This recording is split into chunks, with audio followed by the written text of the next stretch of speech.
కన్నీళ్లు విడుచుచు విత్తువారు సంతోషగానముతో పంట కోసెదరు. పిడికెడు విత్తనములు చేత పట్టుకొని ఏడ్చుచు పోవు విత్తువాడు సంతోషగానము చేయుచు పనులు మోసుకొని వచ్చును. చిన్న ప్రార్థన చేసుకొని ఈ వాక్యాన్ని మనం ధ్యానం చేద్దాం. మహాపరిశుద్ధుడా, మా ఘనమైన తండ్రి, నీకే వందనాలు, స్తుతులు, స్తోత్రాలు ప్రభా. ఈ సాయంత్రకాల సమయంలో నీ పాద సన్నిధిలో మేమందరం కలిసి నాయన ఇప్పటి వరకు బిడ్డలు నాయన పాటల ద్వారా నేను మహింపరిచే యోగ్యతను ధన్యతను మీరు అనుగ్రహించినందుకు స్తోత్రాలు ప్రభా. గొప్ప దేవా, నీకే స్తోత్రాలు అయ్యా. మా కుటుంబాలని ఇంతవరకు నాయన మీరు కాపాడి అయ్యా భద్రపరిచి క్షేమాన్ని ఇచ్చి నాయన అయ్యా తండ్రి నాయన మీరు మమ్మల్ని నడిపిస్తున్న విధానాన్ని బట్టి నీకే స్తుతులు స్తోత్రాలు ప్రభా. నాయన అయ్యా నాయన నీ కనుదృష్టి నాయన అయ్యా తండ్రి మా మీద మా కుటుంబాల మీద ఉంచినందుకు కూడా స్తోత్రాలు. ఇంతవరకు మేము క్షేమంగా ఉన్నామంటే, ఆరోగ్యంగా ఉన్నామంటే అయ్యా తండ్రి నాయన మీరు చూపించున్న ఉచితమైన కృప ద్వారానే తండ్రి నీకే స్తోత్రాలు అయ్యా తండ్రి. నీ నామములో తండ్రి కొద్ది నిమిషాలు నీ వాక్యాన్ని ధ్యానం చేయబోతుండగా మీరే మాతో మాట్లాడండి అయ్యా తండ్రి. ఈ వాక్యం ద్వారా మీరు మమ్మల్ని బలపరచండి, సహాయం చేసి నాయన మీరే మమ్మల్ని నడిపించమని యేసయ్య నామములో వేడుకొంచు ప్రార్థన చేస్తున్నాము తండ్రి, ఆమేన్. ప్రియమైన దేవుని బిడ్డలారా, ఇక్కడ దేవుని యొక్క వాక్యాన్ని మనం గమనిస్తే 126 యాత్ర కీర్తనని కీర్తనకారుడు రచిస్తూ ఇక్కడ ఏమంటున్నాడంటే, ఇక్కడ ఈ యొక్క మాటల్ని మనం జాగ్రత్తగా గమనించాలి. ఇక్కడ ఒక మాట రాయబడి ఉంది. ఏం కనబడుతున్నాయి ఇక్కడ?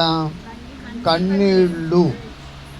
అంటే ఒక వ్యవసాయకుడు ఒక పొలాన్ని ఆయన పండించడానికి సిద్ధపడుతున్నప్పుడు ఆ వ్యవసాయకుడు ఏం చేస్తాడంటే, ఆ యొక్క విత్తనాలు విత్తే సమయంలో ఏంటంటే చాలా కష్టంతో, అంటే కష్టంతో ఆ పిడికెడి విత్తనాలు విత్తుతున్నప్పుడు ఆ పంట చేతికొచ్చేటప్పటికి ఆ పంట ఫలాలు అనుభవించేటప్పుడు ఎలా సంతోషిస్తాడో, ఎలా ఆనందిస్తాడో ఈ కీర్తనకారుడి యొక్క ఉద్దేశాన్ని అక్కడ మన ముందు ఉంచుతూ ఉన్నాడు.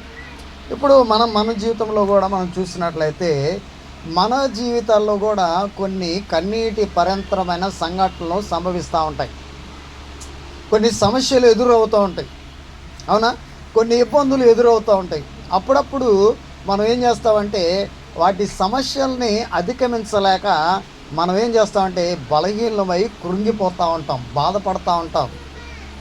ఈ బాధపడుతున్న వారికి ఈ మాటలు ఎలా ఉన్నాయంటే ఒక ఓదార్చి ఇచ్చే విధంగా ఈ కీర్తనకారుడు రాస్తూ ఉన్నాడు. వీళ్ళు ఏంటంటే ఇజ్రాయిలీలు ఏం చేస్తున్నారంటే వాళ్ళు ఐగుప్తు బానిసత్వంలో ఉన్నారు. వీళ్ళంతా ఐగుప్తు బానిసత్వంలో ఉండి ఐగుప్తుల చేతిలో వారు ఏం చేశారంటే ఒక బానిసలుగా ఉండి వెట్టి పనులు చేస్తూ ఉన్నప్పుడు వాళ్ళు ఏం చేస్తున్నారంటే దేవుడు ఏంటంటే ఐగుప్తు నుండి వారిని విడిపించిన తర్వాత వారి పయనం ఎలా ఉందంటే యాత్ర చేస్తూ ఉన్నారంట. వాళ్ళ యాత్రలో ఎన్నో ఒడుదుడుకులు వస్తూ ఉన్నాయి, ఎన్నో సమస్యలు వస్తూ ఉన్నాయి. కరువులు ఎదుర్కొంటున్నారు, ఇబ్బందులు ఎదుర్కొంటున్నారు, సమస్యలు ఎదుర్కొంటున్నారు. వారు అలాంటి ఎదుర్కొన్న సందర్భంలో ఈ కీర్తన దావీదు రచించాడు. వారి యొక్క అనుభవాన్ని దృష్టిలో పెట్టుకొని ఇక్కడ ఈ కీర్తనని ఇజ్రాయేల్ విషయం గురించి రాస్తూ ఉన్నాడు ఈ కీర్తన. ఇప్పుడు దీనికి మనకి సంబంధం ఏంటనేది ఒకసారి ఆలోచన చేస్తే, ఈ లోక సంబంధమైన యాత్రలో మనం కూడా ఏం చేస్తున్నాం? ప్రయాణం చేస్తూ ఉన్నాం, అవునా? ఈ ప్రయాణంలో ఏం చేస్తుంది?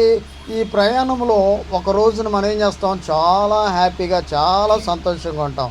ఉన్నట్టుండి ఏమవుతూ ఉంటుంది? ఏదో ఒక ఇబ్బందో, ఏదో ఒక సమస్యో, ఏదో ఒక ఒడిదుడుకో, ఏదో ఒక సమస్య ఎదురైనప్పుడు ఏం చేస్తామంటే మన జీవితం ఏంటంటే కృంగిపోయి ఒకానొక సందర్భంలో కన్నీళ్లు గరుస్తూ ఉంటాం. అంటే ఈ యొక్క యాత్రలో ఏమవుతాయి అంటే మనం పైకి లెగుస్తూ ఉంటాం, కిందకి పడుతూ ఉంటాం. అప్పుడు సముద్రపు అలలు ఉన్నాయి చూసారా, సముద్ర అలలు ఏం చేస్తూ ఉంటాయి? ఉవ్వెత్తున ఎగిసి పడతా ఉంటాయి, మళ్ళీ కిందకి. అట్లా మన యొక్క భూలోకంలో మన జీవిత ప్రయాణం, మన జీవితం యొక్క పరిస్థితులు ఎలా ఉన్నాయో ఒక్కసారి గమనిస్తూ ఆ యొక్క కీర్తనకారుడు రాస్తున్న మాటను మనం చాలా జాగ్రత్తగా గమనించాలి. ఇప్పుడు నువ్వు ఏడవచ్చు, నీ హృదయం అంతా దుఃఖంతో మునిగిపోవచ్చు. అయితే ఈ సందర్భంలో దేవుని యొక్క మాటలు గమనిస్తూ ఇక్కడ అంటున్నాడు, కన్నీళ్ళు విడుచుచ్చు. ఏంటంట? కన్నీరు కారుస్తూ. ఎందుకంటే వాక్యంలో ఒక మాట రాయబడి ఉంది, కన్నీటి ప్రార్థనకి జవాబు ఉందని బైబిల్ గ్రంథంలో రాస్తూ ఉన్నాడు ప్రియదేవుని బిడ్డలారా. అంటే కన్నీరు కారవటం ద్వారా, దేవుని సన్నిధిలో మొరపెట్టడం ద్వారా, దేవునికి ప్రార్థన చేయటం ద్వారా, దేవునికి మనవి చేయటం ద్వారా మన సమస్యకి పరిష్కారం అనేది దొరుకుతుందని దేవుని యొక్క వాక్యము చక్కగా మనకి చెప్తా ఉంది. ఎప్పుడైతే కన్నీటితో నువ్వు దేవుని సన్నిధిలో మొరపెడతావో, కన్నీటి ప్రార్థన చేస్తావో, ఆ ప్రార్థనకి దేవుడు ఏం చేస్తాడంటే జవాబు ఖచ్చితంగా ఇస్తాడని దేవుని యొక్క వాక్యము, లేఖన భాగము మనకు స్పష్టంగా తెలియజేస్తూ ఉంది. అందుకే ఒక ప్రవక్త ఉన్నాడు బైబిల్ గ్రంథంలో, ఆయన పేరే కన్నీటి ప్రవక్త అన్నమాట. ఆయన ఏం చేసేవాడు తెలుసా? ఇజ్రాయేలీయులు వారి ఇష్టం వచ్చినట్లు బ్రతుకుతున్నప్పుడు, ఇష్టం వచ్చినట్లు జీవిస్తున్నప్పుడు వారి కోసం ఏం చేసేవాడు తెలుసా? ఎప్పుడు కన్నీరు కారుస్తూనే ఉంటాడు. ఆయన పేరే విలపించు ప్రవక్త. ఆయన పేరేంటో తెలుసా? ఎవరైనా? ఇర్మియా. ఏం చేసేవాడంటే ఇశ్రాయేలు గురించి ఆయన ప్రార్థన చేస్తూ ఎప్పుడు ఏడుస్తూనే ఉంటాడంట. అందుకే ఇక్కడ దేవుని యొక్క వాక్యం మనం చూసినట్లయితే ఎలా మనం ప్రార్థన చేయాలో ఇక్కడ రాస్తున్నాడు, ఇర్మియా భక్తుడు రాస్తున్నాడు. ప్రియ దేవుని బిడ్డలారా, చూడండి, విలాప వాక్యములు 2వ అధ్యాయము 18-19 వచనాల్లో ఒకటి మాట రాస్తూ ఉన్నాడు. చూడండి, అక్కడ చదవండి. అక్కడ జనులు హృదయపూర్వకముగా యెహోవాకు మొరపెట్టుదురు. ఏంటంట? ఎలా మొరపెట్టాలంట? హృదయపూర్వకంగా మొరపెట్టాలి. అంటే కన్నీటి ప్రార్థన ఎలా చేయాలి, ఎలాంటి ప్రార్థన అనుభవంలోనికి మనం వెళ్ళాలి, ఎలాంటి ప్రార్థన చేస్తే మనకి జవాబు వస్తుందో ఇక్కడ రాస్తున్న మాటలు మనం గమనించాలి. ఎందుకంటే మన సమస్య లేని వారు మన కుటుంబాలలో మనం ఎవ్వరూ లేరు. ఇక్కడ ఎవరైనా సమస్య లేని వాళ్ళు ఎవరైనా ఉన్నామా? మనం ఏదో ఒక సమస్య, అవునా? ఆ సమస్యని ఎదుర్కోవాలంటే, ఆ సమస్యకి ధైర్యము ఇవ్వాలంటే, ఆ సమస్యలో మనం ధైర్యం పొందాలంటే ఒక ధైర్యం ఇచ్చేది ఏంటో తెలుసా? మనకి ఒక ప్రార్థన మాత్రమే. ఎందుకంటే మన పక్కింటోళ్ళు ఏం పర్లేదమ్మా అని ధైర్యం ఇచ్చినా వాళ్ళ ధైర్యం సరిపోదు. ఎవరు ధైర్యం కలిగిన ధైర్యపరుస్తారో, ఎవరు ధైర్యాన్ని ఇస్తారంటే మనం ఎప్పుడైతే మనం మొరపెడతామో, ప్రార్థన చేస్తామో, కన్నీటిగా ప్రార్థన చేస్తూ హృదయపూర్వకంగా దేవునికి మొరపెడతామో, మన ప్రార్థనకి ధైర్యాన్ని ఇచ్చేది దేవుడు మాత్రమే. ఎందుకంటే మన స్నేహితులు కావచ్చు, ఇరుగు పొరుగు వారు కావచ్చు, బంధువులు కావచ్చు, రక్త సంబంధికులు కావచ్చు, ఇంట్లో ఉన్న వాళ్ళు కావచ్చు, ఏం చేయలేరు? వారు ధైర్యాన్ని ఇవ్వలేరు, మనకి పరిష్కారం ఇవ్వలేరు. ఈ పరిష్కారం అంటే ఏ సమస్యకైనా పరిష్కారం ఇవ్వగలిగే కృప, శక్తివంతుడు, గొప్ప దేవుడు మన యేసు ప్రభువు మాత్రమే. అందుకే ఇక్కడ అంటున్నాడు కీర్తనకారుడు, వారి యొక్క యాత్రా జీవితంలో వారు కన్నీళ్లు కారుస్తూ, వారు ప్రయాణం చేస్తూ కన్నీరు కారుస్తూ వాళ్ళు ఏం చేస్తున్నారంట? విత్తనాలు పట్టుకొని వెళ్తూ ఉన్నారంటే. ప్రియ దేవుని బిడ్డలారా, ఈ రోజున మనం కూడా గమనించాలి, మన జీవితాలు కూడా, మన బ్రతుకులు కూడా ఎలా ఉన్నాయంటే ఆ యొక్క దేవునిలో ఏం చేయాలి? ఒక కన్నీటి సంబంధమైన ప్రార్థనతో మన ప్రయాణాన్ని ముందుకు వెళ్తూ ఉండాలి. వెళ్తూ ఉన్నప్పుడు ఆ ప్రార్థనలో శక్తి దాగుంది. ఆ ప్రార్థనలో ద్వారా మనకి విజయం వస్తుందని దేవుని యొక్క వాక్యం సెలవిస్తూ ఉంది. అందుకే ఇక్కడ అన్నాడు, నరులు హృదయపూర్వకముగా యెహోవాకు మొరపెట్టుదురు, సియోను కుమారి ప్రాకారమా. నదీ ప్రవాహం వలె దివారాత్రములు కన్నీరు పారనిమ్ము. ప్రార్థన ఎట్లా ఉండాలంట? ఇప్పుడు మన కుటుంబము ఉన్నతమైన స్థితిలో కట్టబడాలంటే, ఉన్నతమైన జీవితం మనం పొందుకోవాలంటే, ఇప్పుడు మన భర్త రక్షణలోనికి రావాలంటే, లేకపోతే మన పిల్లలు రక్షణలోనికి రావాలంటే, ఏదైనా వ్యసనం నుండి వారు బయటపడాలంటే నీ ప్రార్థనా జీవితం ఎలా ఉండాలో ఇక్కడ భక్తుడు రాస్తా ఉన్నాడు. ఆయన కన్నిటి ప్రార్థన చేయటమే కాదు, నీకు ఏ సమస్య అయినా సరే, ఒకటి నువ్వు పొందుకోవాలనుకుంటున్నావు, దేవుని దగ్గర నుంచి ఏదైనా జవాబు పొందుకోవాలనుకుంటున్నావు, ఆ జవాబు పొందుకోవాలంటే ఎలాంటి పట్టుదల ఉండాలి, ఎలా ప్రార్థన చేయాలో ఇక్కడ నేర్పిస్తూ ఉన్నాడు. ఇప్పుడు చదువుకునే పిల్లలు ఉన్నారు, వారు అనుకోవాల్సిన గమ్య స్థానానికి వారు రావాల్సిన ఒక టార్గెట్, రీచ్ అవ్వాల్సిన టార్గెట్ని రీచ్ అవ్వాలంటే ఒక దేవుడు మాత్రమే సహాయం చేయగలడు, ఎవ్వరూ సహాయం చేయలేరు. ఇప్పుడు ఉదాహరణకి ఇక్కడ డాక్టర్ అవ్వాలని అనుకుంటున్నారు, ఏం చేయాలి? నీకు ఓపిక ఇవ్వాలన్నా, శక్తిని ఇవ్వాలన్నా, బలముని ఇవ్వాలన్నా, జ్ఞానాన్ని ఇవ్వాలన్నా ఎవరి దగ్గర నుంచి వస్తుంది? దేవుని యొక్క సహాయం అనేది కావాలి. ప్రియ దేవుని బిడ్డలారా, ఎప్పుడైతే దేవుని యొక్క సహాయాన్ని మనం కోరుకుంటామో, ఎప్పుడైతే దేవుడు మనకు సహాయం చేస్తాడో, అప్పుడు మాత్రమే మనం ఏదైనా విజయాన్ని సాధించగలం. అందుకే ఇక్కడ అంటున్నాడు, ఏమన్నాడు తెలుసా? ఎలా ప్రార్థన చేయాలంట? నదీ ప్రవాహం వలె. ఇప్పుడు నది ఏమైంది? నది ప్రవహిస్తూ ఉంటుందంట. ఆ ప్రవాహము ఎలా ప్రవహిస్తూ ఉంటుందో ఎలా చేయాలంట? విరామము లేకుండా. ఇప్పుడు మన కుటుంబాలు ఉన్నతమైన స్థితిలో, మన కుటుంబాలలో దేవుని యొక్క ఆశీర్వాదం, దీవెన మనం పొందుకోవాలంటే మన కుటుంబాలలో ఎలాంటి ప్రార్థన చేయాలో ఒక్కసారి మనం ఆలోచించేయాలి. ప్రియ దేవుని బిడ్డలారా, ఏం చేయాలంట? విరామం అనేది ఉండకూడదు. అంటే విరామము లేకుండా.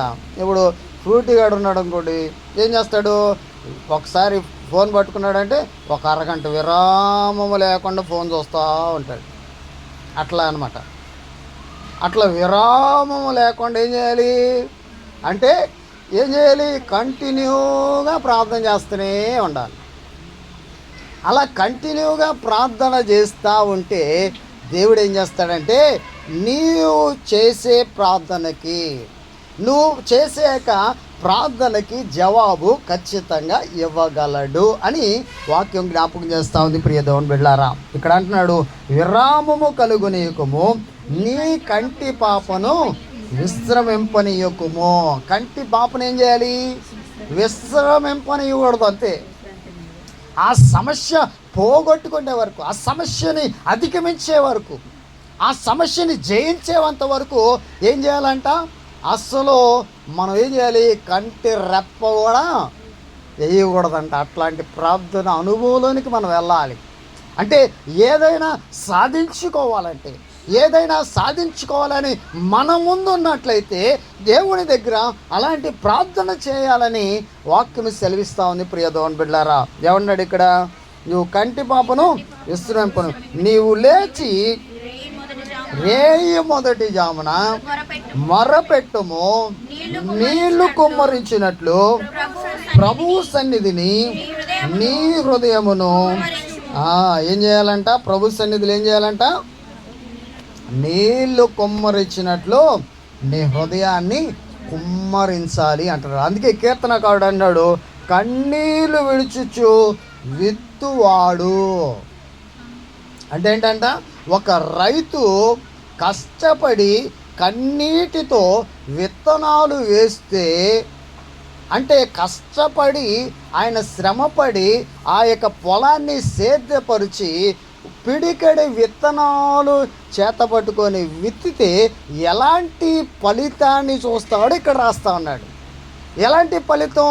ఇప్పుడు మనం కూడా ప్రార్థన అనే విత్తనాలను విత్తితే, ప్రార్థన అనే విత్తనం మనం జల్లితే ఎలాంటి పంటను కోసుకుంటామో ఇక్కడ కీర్తనకారుడు చెప్తా ఉన్నాడు. అంటే ప్రార్థన వలన మనకి ప్రయోజనము, లాభమే తప్ప నష్టం అనేది లేదు. అవునా? ప్రార్థన వల్ల ఎవరికైనా నష్టం ఉందా? నష్టం వచ్చిందా? దేవునికి మొరపెట్టడాన్ని బట్టి మొరపెడితే మనకి ఏమన్నా నష్టాలు జరిగిపోతాయా? ఇక్కడ అదే రాస్తున్నాడు. ఇక్కడ ఏం చేస్తున్నాడు? కన్నీళ్ళు విడిచుచు విత్తుతా ఉంటే, కన్నీటి ప్రార్థనను చేస్తే, కన్నీటి ప్రార్థనను చేయగలిగితే, కన్నీటి ప్రార్థనతో దేవుని సన్నిధిలో పాదాలను కడగలిగితే ఏం జరుగుతున్నాడు? ఇక్కడ ఏమన్నాడు? సంతోషగానముతో. ఎట్లా అంట? సంతోషగానం అంటే ఏంటి? ఏం చేస్తారు? ఇప్పుడు ఎవరికైనా సంతోషం ఉందనుకోండి, ఏం చేస్తూ ఉంటారు? ఏం చేస్తారు? మీకు తెలియకుండానే నోట్లో నుంచి పాటలు వచ్చేస్తూ ఉంటాయి. వస్తాయా రావా? అంటే ఏంటి? ఆ సమస్య నుండి ఎప్పుడైతే బయటపడతాడో, ఆ సమస్య నుంచి ఎప్పుడైతే విడుదల పొందుతాడో, ఆ పొందిన వ్యక్తి ఏం చేస్తూ ఉంటాడు? సంతోష గానాన్ని చేస్తాడంట. అంటే కన్నీటితో విత్తినేక జీవితం ఏమవుతుందంట? సంతోషగానముతో ఎలా కోసుకున్నాడంట? పంటని కోసుకున్నాడంట. ఎలా విత్తాడా రైతు? ఎలా విత్తుతున్నాడు? తన ప్రయాణం అంతా ఎలా ఉంది? తన జీవితం అంతా ఎలా ఉంది? కన్నీటిమయమే. అంటే మన యొక్క ప్రయాణ విధానం ఎలా ఉంటుందంటే అంత కన్నీటితో ఉండవచ్చు. అంటే జవాబు రాకపోవచ్చు, సమస్యలు మన ముందు ఉండొచ్చు, సమస్యలు గుండా మన ప్రయాణం ఉండొచ్చు. కానీ ఎప్పుడైతే నువ్వు విడుస్తూ కన్నీటి ప్రార్థనతో కన్నీళ్ళు విడుస్తూ ఏం చేస్తావు? ఆ యొక్క ప్రార్థన అనే విత్తనాన్ని విత్తుతావో, ఆ ప్రార్థన అనే విత్తనాన్ని చల్లుతావో, ఆ ప్రార్థనకి వచ్చే ఫలితం ఏంటో తెలుసా? సంతోషం. అంటే ఆ పంట ఏమైంది? ఎలా కోసుకుంటామంట? ఎలా కోసుకుంటాం? సంతోషంగా పంటను కోసుకుంటామంట. ప్రియదేవుని బిడ్డలారా, చూడండి దీనిలో ఎంత అర్థం ఉందో. అంటే నీ ముందు కష్టాలు కనబడవచ్చు, నీ ముందు ఇబ్బందులు కనబడవచ్చు, మన కుటుంబంలో అనేకమైన సమస్యలు గుండా మనం వెళ్ళవచ్చు. కానీ నువ్వు ఎప్పుడైతే ప్రార్థన అనే విత్తనాన్ని విత్తుకుంటావో, ప్రార్థన అనే విత్తనం చేత నీ కుటుంబాన్ని, మన కుటుంబాన్ని కట్టుకుంటామో, ఆ పంట ఫలితం ఎట్లా ఉండదంటే సంతోషంగా ఏం చేస్తాం? ఆ పంటని కోసుకోగలం. ఒక రైతు అంతే కదా, ఆయన ఏం చేస్తాడు? ఆ యొక్క వర్షములో తొలకరిలో విత్తనాలు విత్తుతాడు.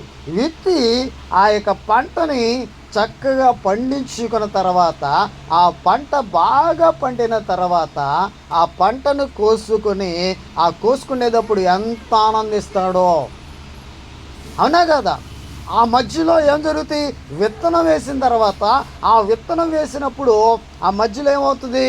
అప్పుడప్పుడు ఏం చేస్తాయి? తెగులు పడవచ్చు, పురుగులు తినేయచ్చు, లేకపోతే వర్షాలు సరిగా రాకపోవచ్చు.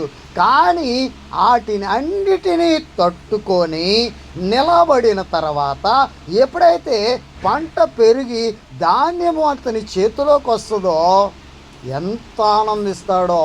అలాగనే ప్రార్థన అనే విత్తనం మనం విత్తుతూ ఉంటేనే సంతోషం అనే పంటను కోసుకోగలం. అవునా? విత్తనం వేయకుండా మనం పంటను కోసుకోగలమా? ఇప్పుడు ప్రార్థనని విత్తనం వేయకుండా నాకు అది కావాలి, ఇది కావాలి, మా కుటుంబం బాగుండాలి, మేము బాగుండాలి, ఆశీర్వదించబడాలి, దీవించబడాలి అంటే సరిపోయిద్దా?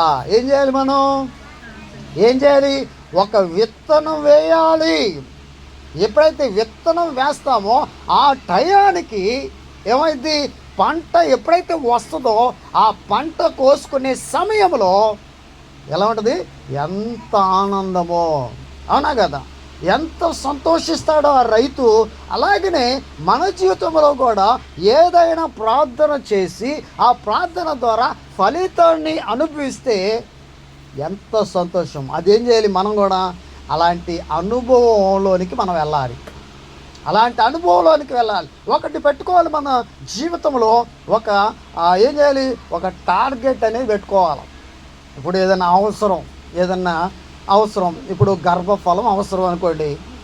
ఆ గర్భఫలం అవసరం అయితే ఏం చేయాలి, ప్రార్థన అనే విత్తనం జల్లి ఏం చేయాలి, ప్రార్థన. అంటే ఇప్పుడు ఒక పొలం పంట వేసినమ్మటనే ఏం చేస్తుంది, పైరు పండి వెంటనే విత్తనాలు వచ్చేసి పంట కోసుకొని తినేయలేం కదా.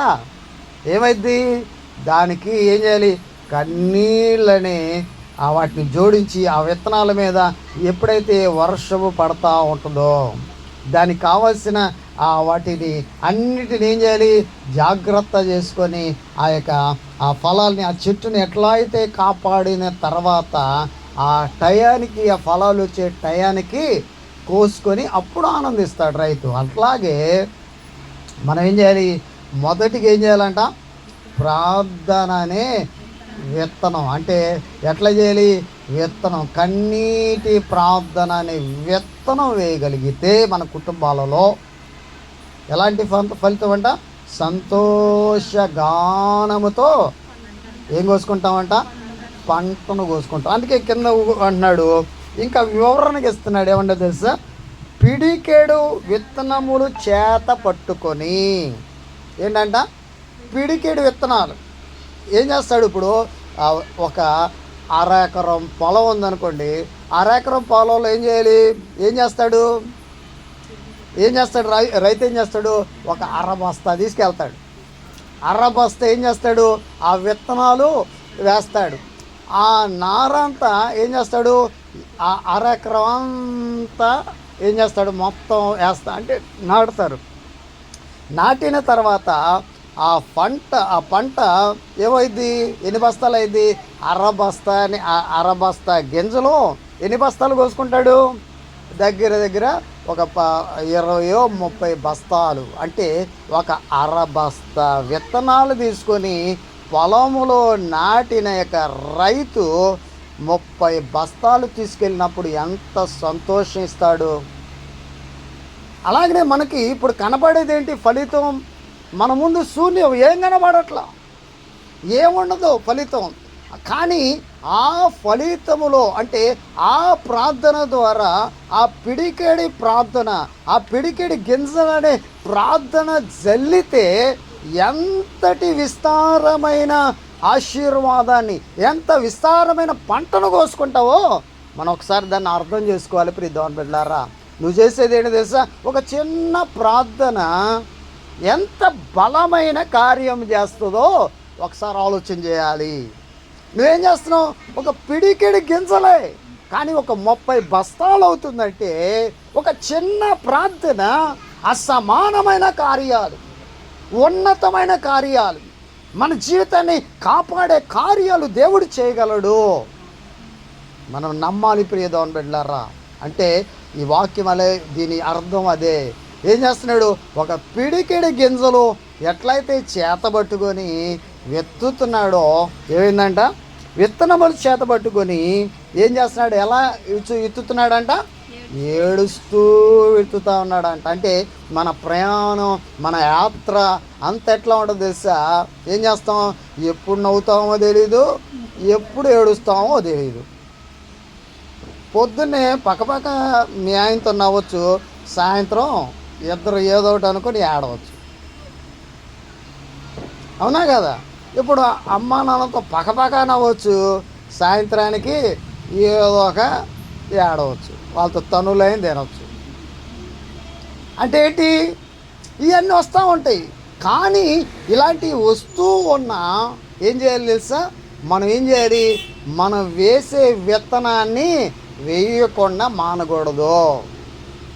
విత్తనం ఏంటి, విత్తనం అంటే ఏంటి, మన ప్రార్థన. ఈ ప్రార్థన అనే విత్తనము ఏడ్చినా కానీ, సమస్యలు ఉన్నా కానీ, బాధలు ఉన్నా కానీ, ఇబ్బందులు ఉన్నా కానీ ఏడుస్తూ విత్తుతా ఉంటే ఆ విత్తనాలు వేస్తే ఎట్లా ఉంటుందంట? ఏమన్నాడు ఇక్కడ చూడండి, అక్కడ సంతోషగానము చేయుచు పనలు మోసుకొని పోవచ్చును. అంటే ఒక విత్తనము నుంచి ఎన్ని పనలు వస్తున్నాయో చూడండి అక్కడ.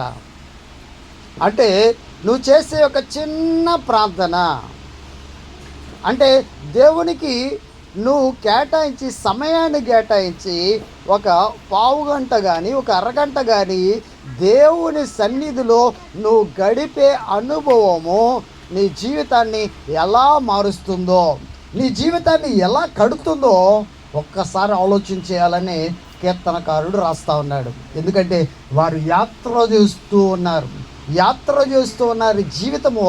దేవుడు ఏం చేస్తాడంటే పాలు తేనెలు ప్రవహించే దేశానికి వారిని నడిపిస్తూ ఉన్నాడు. వాళ్ళు యాత్ర చేస్తూ ఉన్నప్పుడు ఎన్నో సమస్యలు వచ్చినాయి. ఏమన్నారు తెలుసా? ఐగుప్తు నుంచి బయటికి వెళ్తున్నప్పుడు అరణ్యంలో ఆకలేస్తూ ఉన్నప్పుడు మోషే అహరోనుల మీద వాళ్ళు ఇశ్రాయేలు సొనుక్కుంటా ఉన్నారు. ఏంటయ్యా ఈ అరణ్యంలో తీసుకొని తిండి లేక మమ్మల్ని చంపేస్తున్నావు? అదే ఐగుప్తులో అయితే ఈ ఆకుకూరలో లేకపోతే దోసకాయలో కీరలో ఏదో ఒకటి తిని బతికేవాళ్ళం కదా అని అనుకుంటా ఉన్నారు. వారి యాత్రలో ఏమనిపించింది? దేవుడు వారిని ఉన్నతంగా నడిపించాలని వారు కన్నీటి అనుభవం కూడా నడిపిస్తూ ఉంటే వాళ్ళు ఏం చేస్తున్నారో తెలుసా? ఇంకా పాత బానిసత్వమునే పాపాన్ని జ్ఞాపకం చేసుకుంటూ ఉన్నారు. ఈ రోజున మనం కూడా అంతే కదా. ఏమని చేస్తూ ఉంటాం? అయ్యా ప్రార్థన చేసుకోండి, మన కుటుంబాన్ని బాగు చేసుకోగలం, మన కుటుంబాన్ని కట్టుకోగలం, ప్రార్థనలో గడపండి, ప్రార్థన ఎక్కువ చేయండి, ప్రార్థనకి రండి అని దేవుని యొక్క వాక్యములో దేవుడు మనకు మాట్లాడుతూ ఉంటే మనం ఏం చేస్తూ ఉంటాం? పర్లేదు, పాతదే బాగుంది.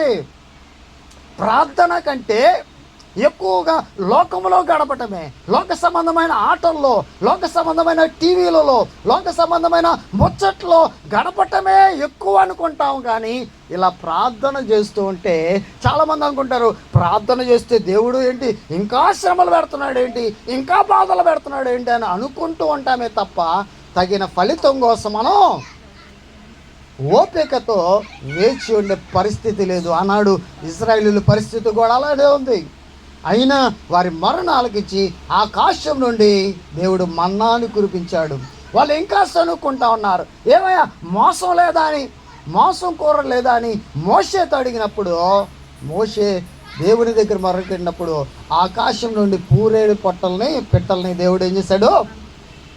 వారికి ఆహారంగా ఇచ్చాడు. ప్రియదేవుని బిడ్డలారా, అంటే వాళ్ళు చూడండి, వాళ్ళ యాత్రా జీవితంలో వారు చూసినట్లయితే వారి ప్రయాణంలో ఏమైందో తెలుసా? ఇప్పుడు చూడండి, మనం ఇప్పుడు బట్టలు వేసుకున్నాం అనుకోండి, రేపుడికి కంపు వాసన వచ్చేస్తాయి. వాళ్ళు ఏం చేశారు తెలుసా? వారి ప్రయాణంలో వాళ్ళ చెప్పులు అరగలేదంట, వాళ్ళ బట్టలు మాయలేదు అంట. చూడండి ఎంత గొప్ప విషయమో. వాళ్ళ చెప్పులు ఇప్పుడు పిల్లలకి ఏమైంది? పెరిగే కొన్ని చెప్పులు సైజు మారిపోతూ ఉంటాయి, బట్టలు సైజు మారిపోతూ ఉంటాయి, అన్నీ ఖర్చే. కానీ వాళ్ళు చూడండి, వాళ్ళు పెరిగే కొంది వాళ్ళు పెరుగుతూ ఉన్నారు, మరి సైజు బట్టలు దేవుడే మారుస్తున్నాడేమో, పెంచుతున్నాడో, లేకపోతే వాళ్ళ చెప్పులు సైజు పెంచుతున్నాడో. చూడండి దేవుని గొప్ప కార్యాలు ఎలా ఉంటాయో. అంటే వారి యొక్క జీవితము దేవునిలో నడుస్తూ ఉంటే, దేవునిలో విత్తుకుంటా ఉంటే వారి జీవితం ఎలా ఉంటుందో ఇక్కడ అనుభవపూర్వకంగా రాస్తా ఉన్నాడు. అందుకే కీర్తనకారుడు అన్నాడు, కన్నీళ్లు విడుచుచు విత్తువాడు సంతోషముతో పంట పిడికేడు విత్తనములు చేత పట్టుకొని ఏడ్చుపోవు విత్తువాడు సంతోషము చేయుచు ఏం చేస్తాడంట? పనులను మోసుకొని పోవచ్చును అంటున్నాడు. ప్రియదేవుని బిడ్డలారా, ఈ రాత్రి సమయంలో ఒకసారి ఆలోచన చేయండి. మనం ఏ సమస్యలో ఉన్నామనేది కాదు, దేవుడు మన జీవితంలో ఎలాంటి కార్యాన్ని చేయగలడు, ఎలాంటి దేవుడు సమస్య నుండి మనల్ని ఏ సమస్య నుంచి అయినా దేవుడు బయటపడేయగలడు అనే అనుభవంలోనికి మనం వెళ్ళాలి. ఎందుకంటే ఈ యొక్క వాక్యం మనకి ఏం నేర్పిస్తుందంటే, నీ చేతిలో ఉంది పిడికిడి గింజలే, చిన్నదే. అంటే నువ్వు చేసే అనుభవం ప్రార్థన చిన్నదే కావచ్చు, ఆ చిన్న ప్రార్థన నీ యొక్క జీవితాన్ని ఎలా మారుస్తుందో, నీ బ్రతుకుని ఎలా మార్చగలదో ఒకసారి ఆలోచన చేయాలని ప్రభుపేట తెలియజేస్తా ఉన్నాను. ప్రార్థన చేద్దాం, ప్రార్థనలో ఉందాం. ప్రభువా నాయన, నీ వాక్యం ద్వారా నాతో మాట్లాడినందుకు స్తోత్రాలు. గొప్ప దేవుడు ప్రభానికి స్తుతులు నాయన. అయ్యా నాయన, నీ వాక్యం కీర్తనకారుడు చెప్పిన విధంగా కన్నీటి ప్రార్థన, కన్నీటితో నేను విత్తగలిగితే, కన్నీటి నేను ప్రార్థన చేయగలిగితే సంతోషంగా పంట కోసుకుంటావు అని నీ లేఖనాల ద్వారా మీద మాతో మాట్లాడిన స్తోత్రాలు. ప్రభు, ఆ పిడికెడి విత్తనములు చేత పుచ్చుకొని ఏడ్చుచు విత్తనాన్ని వేస్తే సంతోషంగా పనులు కోసుకునే విధంగా చేస్తానన్నావు. అలాంటి అనుభవంలోనికి మమ్మల్ని నడిపించింది ప్రభు. అయ్యా, కేవలం నిన్ను నమ్ముట ద్వారా, కేవలం నీ పైన ఆధారపడటం ద్వారా మా జీవితాన్ని, మా స్థితిగతుల్ని మార్చగలిగిన దేవుడు నీవు నాయన. మాకు చాలిన దేవుడు తండ్రి, నీకు స్తోత్రాలు. మాకు అలాంటి విశ్వాసాన్ని ఇవ్వండి తండ్రి నాయన. అయా, విశ్వాస సహితమైన ప్రార్థన మాకు నేర్పించండి. మా చేతిలో పిడికడి విత్తనాలే ఉన్నాయి. ఆ పిడికడి విత్తనాలతో ఆ రీతిగా మేము ప్రార్థన చేస్తే సంతోష గానము చేస్తూ విస్తారమైన పనులు మోసుకొని పోయే అనుభవం మాకు దయచేయండి ప్రభువా.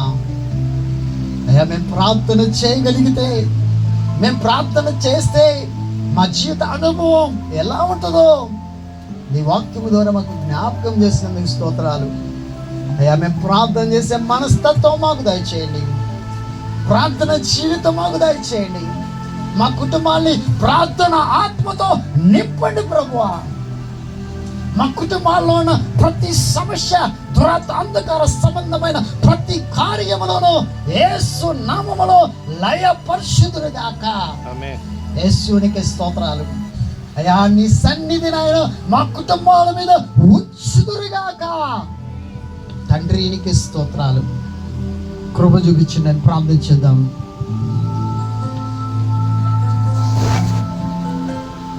విస్తార పంట పొలము నుండి కష్టించి పని చేయలేను,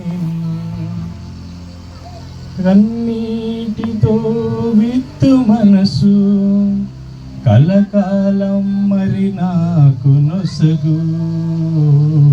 క్షేమక్షామ కాలమైనా నిన్ను ఘనపరచే కృపనిమ్మయా. కడవరకు నీ సాక్షిగా ప్రభువా నన్నుండనిమ్మయా. క్షేమక్షామ కాలమైనా నిన్ను ఘనపరచే కృపనిమ్మయా. కడవరకు నీ సాక్షిగా ప్రభువా నన్నుండనిమ్మయా. ఇదిగో దేవా నా జీవితం, ఆపాదమస్తకం నీకంకితం. ప్రార్థన చేసుకుని, పరిశుద్ధుడా, ప్రేమ గల తండ్రి, దయగల ప్రభువా, మీ ఘనమైన శ్రేష్టమైన పరిశుద్ధ నామానికి వందనాలు, స్తుతులు, స్తోత్రాలయ్యా. గడిచిన ప్రభుదినం నుండి ఈ ప్రభుదినం వరకు మీ రెక్కల నీళ్ళలో భద్రపరిచి ఈ పరిశుద్ధ పునరుద్ధాన ప్రభుదినంలో సాయంత్ర సమయంలోనైనా మీ పాదాల చెంత చేరి మిమ్మల్ని స్తుతించి మహింపరిచే కృపనిచ్చినందుకే స్తోత్రాలు చెల్లిస్తున్నాం. మహోన్నతుడా, మహాగణుడా, మీకు స్తోత్రాలు. అద్భుతకరుడా, ఆశ్చర్యకరుడా, మీకు స్తోత్రాలు. నిన్న నేడు నిరంతరము ఏకరీతిగా ఉన్న దేవా, మీకు స్తోత్రాలు చెల్లిస్తున్నాం. మా కొండ, మా కోట, మా ఆశ్రయదుర్గమైన దేవా, మీకు వందనాలు చెల్లిస్తున్నాం. నైనా అయా, మీకు వందనాలు, స్తుతులు, స్తోత్రాలు చెల్లిస్తున్నాం. నైనా, ఏ యోగ్యత లేని మమ్మల్ని ప్రేమించి, ఏ అర్హత లేని మమ్మల్ని ప్రేమించి నైనా ఈ శ్రేష్టమైన సమయంలో మీ పాదాల చెంత గడిపే కృపనిచ్చినందుకై స్తోత్రాలు చెల్లిస్తున్నాం. నైనా, ఎక్కడ ఇద్దరు ముగ్గురు కూడి నా నామం స్తుతిస్తారో వారి మధ్యలో నేనుంటానని సెలవిచ్చిన దేవా, మీకు వందనాలయ్యా. మా మధ్యలో మీరు ఉన్నందుకై కృతజ్ఞతాస్తుతులు, స్తోత్రాలు చెల్లిస్తున్నాం. అయా, పాటల ద్వారా మీరు మహిమ పొందినందుకు స్తోత్రాలయ్యా. మీ దాసుని నిలబెట్టి మాతో మాట్లాడిన ప్రతి మాటకై కృతజ్ఞతాస్తుతులు, స్తోత్రాలు చెల్లిస్తున్నాం. అయా పిడికెడు విత్తనాలు చేత పట్టుకొని కన్నీటితో విత్తుతూ పోవాడు సంతోషగానంతో పంటలు మోసుకొని వచ్చినని ప్రభా.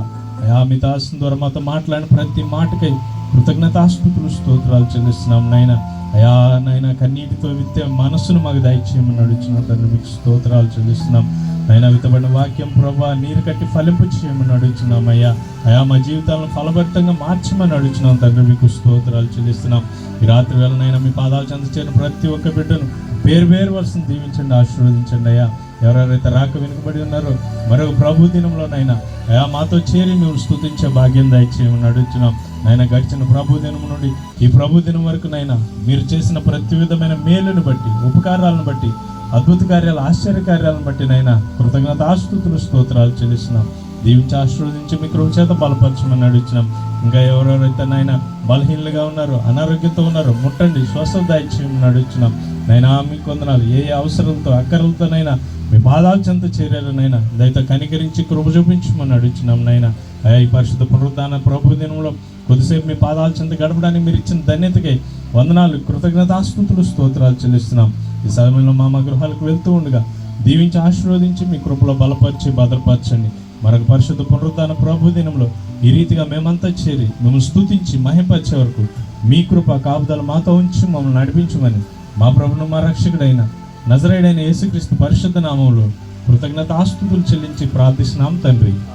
ఆమేన్. పరలోకమందున్న మా తండ్రి, నీ నామం పరిశుద్ధపరచబడుగాక, నీ రాజ్యం వచ్చునుగాక, నీ చిత్తం పరలోక భూమి నెరవేరునుగాక.